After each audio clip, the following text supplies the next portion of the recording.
Shalom dan selamat pagi buat seluruh peserta didik kami. Pada saat ini kita akan memulai pembelajaran kita.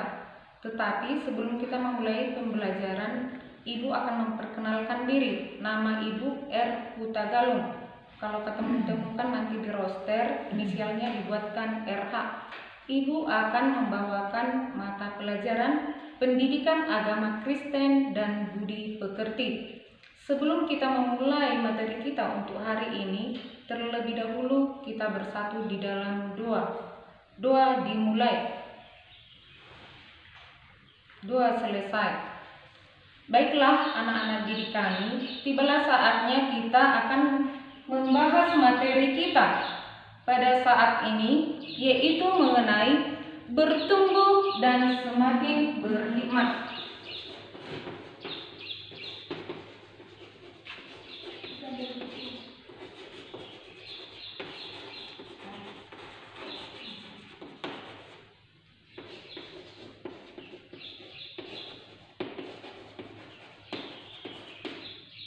Bahan Alkitabnya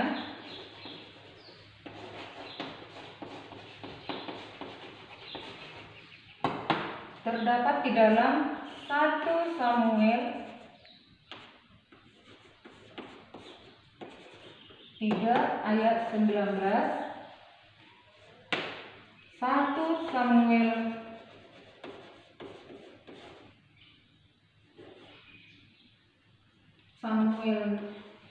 2 ayat 26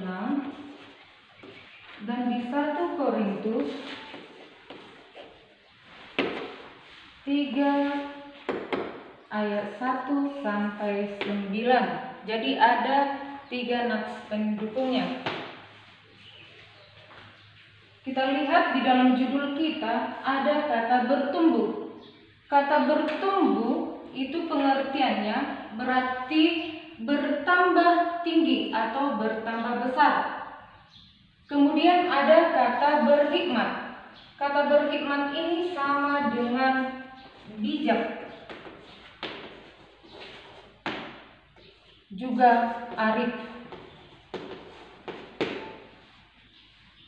Jadi dari judul materi kita untuk hari ini, maksudnya bertumbuh dan semakin berhikmat, yaitu di mana orang atau orang Kristen mengalami kemajuan atau perkembangan itu tidak dari segi fisik atau jasmaninya, tetapi bagaimana seseorang mengalami pertumbuhan dari segi cara berpikirnya, perilaku dan sikapnya yang semakin menunjukkan kedewasaan. Kemudian di sini kita lihat pendapat tokoh, seorang tokoh namanya Childidapis.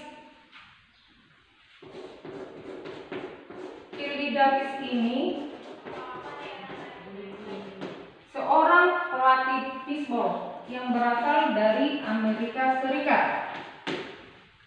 Dia memberikan pendapat bertambah umur sudah seharusnya itu dijalani setiap orang. Tetapi untuk menjadi manusia yang dewasa itu adalah pilihan. Apa maksud dari perkataannya tersebut? Bahwa setiap manusia mengalami pertumbuhan atau pertambahan usia dari hari ke hari. Namun dari umur atau usia yang dimilikinya, walaupun sudah dikategorikan usianya usia dewasa, belum tentu orang tersebut bisa menunjukkan pemikiran, perilaku, sikap yang dewasa. Jadi itulah pendapat daripada si Childidapis ini. Kemudian tokoh yang kedua juga memberikan pendapat, yaitu Abraham Lincoln.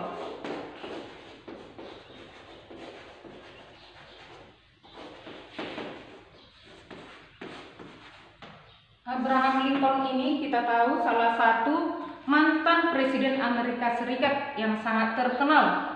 Dia memberikan pendapat yang penting di dalam kehidupan manusia itu bukan tahun-tahun di dalam usia mereka, tetapi melainkan bagaimana seseorang itu menjalankan tahun-tahun usianya jadi bermanfaat bagi dirinya sendiri dan juga bagi orang lain. Jadi itulah kesimpulan yang disampaikan oleh Abraham Lincoln. Jadi dari kedua pendapat tokoh ini bisa kita simpulkan, ternyata tidak dari usia atau umur seseorang bisa menentukan seseorang itu bisa menunjukkan kedewasaan dari pemikiran, sikap, dan perilakunya. Jadi itu tergantung kepada pribadi orangnya. Dan ibu juga kalau menanyakan kepada anak-anak didik kami, sesuai dengan pengalamanmu di tengah-tengah kehidupanmu, ketika kamu temukan di tengah-tengah lingkungan masyarakat, di tengah-tengah lingkungan keluargamu, mungkin ada anggota keluarga kita dari segi usia atau umur dia sudah dikategorikan orang yang sudah dewasa, tetapi dari segi pemikiran, dari segi sikap dan perilakunya dia belum menunjukkan sikap sebagai orang dewasa, sifatnya masih kekanak-kanakan. Dan di sini pasti anak didik kami ingin bagaimana supaya menjadi orang Kristen yang dewasa, sehingga kamu bisa menunjukkan sikapmu yang penuh hikmat di dalam kehidupanmu. Kemudian kita akan membahas mengenai ciri-ciri kedewasaan orang Kristen.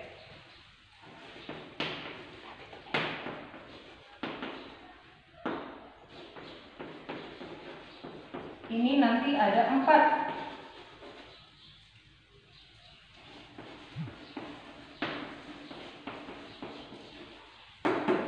Yang pertama itu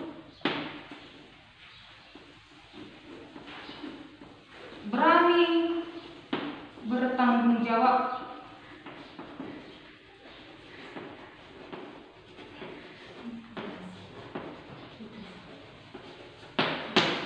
Bagaimana maksudnya berani bertanggung jawab? Setiap apa yang kita lakukan itu kelak, apalagi buat kita orang Kristen, akan kita pertanggungjawabkan kepada sesama kita. Itu tidak hanya kepada sesama kita, tetapi juga kepada Tuhan kita. Jadi alangkah baiknya sebagai manusia yang dewasa, sebelum kita melakukan suatu tindakan atau perbuatan, biarlah terlebih dahulu kita memikirkan atau mempertimbangkan dengan baik-baik baru bertindak, supaya tidak ada nanti penyesalan di kemudian hari. Karena apa? Yang paling berat bagi kita adalah bukan hanya pertanggungjawaban kepada sesama, tetapi kepada Tuhan kita. Jadi itulah pentingnya daripada ciri yang pertama. Kemudian kita lanjutkan pada ciri yang kedua, kejujuran.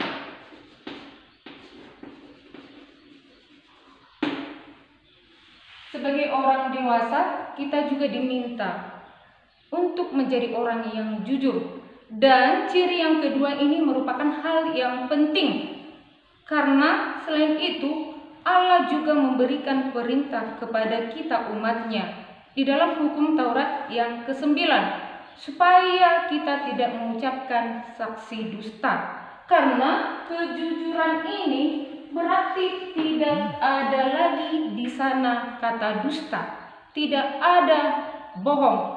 Berarti kita mengatakan apa yang seadanya atau apa yang benar-benar terjadi sesuai dengan kenyataan. Kemudian yang ketiga, ciri yang ketiga kita lanjutkan, hidup yang terarah kepada orang lain.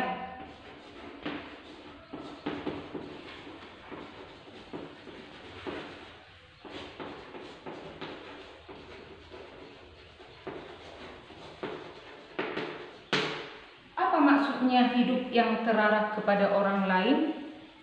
Berarti kita ini diminta untuk tidak menjadi orang yang egois, yang hanya mementingkan diri kita sendiri, tetapi diminta kepada kita semua sebagai orang Kristen, dengan segala apa yang kamu miliki, dengan segala kemampuanmu, biarlah kamu tidak hanya mementingkan diri sendiri, tetapi juga mementingkan atau peduli kepada orang lain. Itulah maksud poin yang ketiga. Kemudian yang keempat, hidup bijaksana.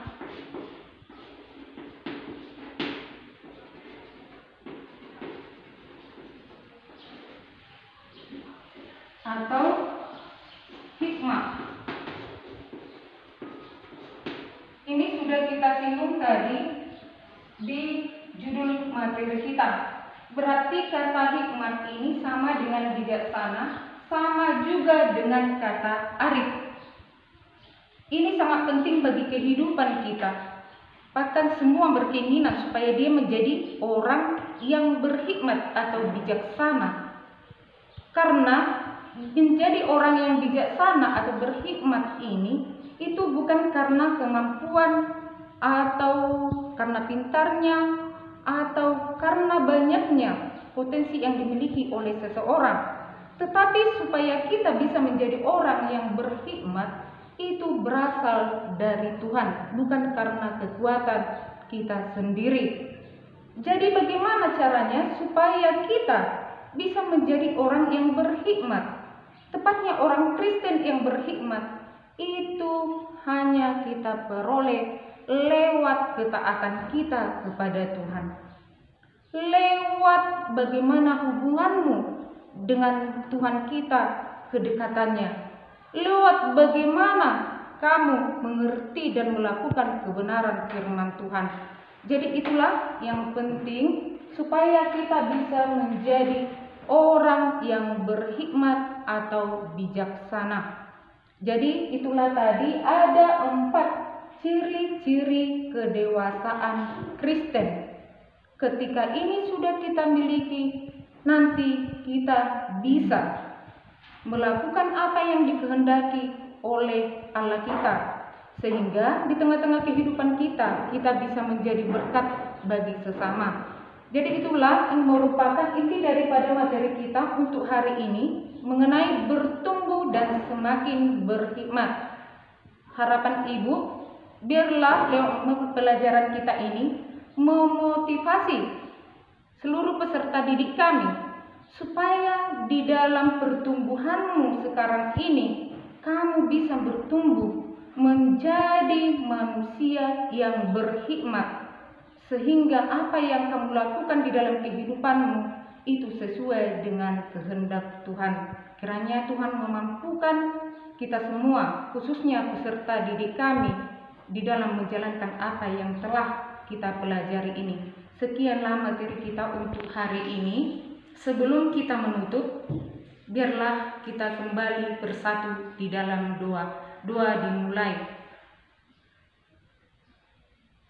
Doa selesai. Terima kasih buat seluruh anak didik kami. Sampai disinilah pembelajaran kita. Kita bertemu di pembelajaran berikutnya. Tuhan Yesus memberkati kita semua. Shalom.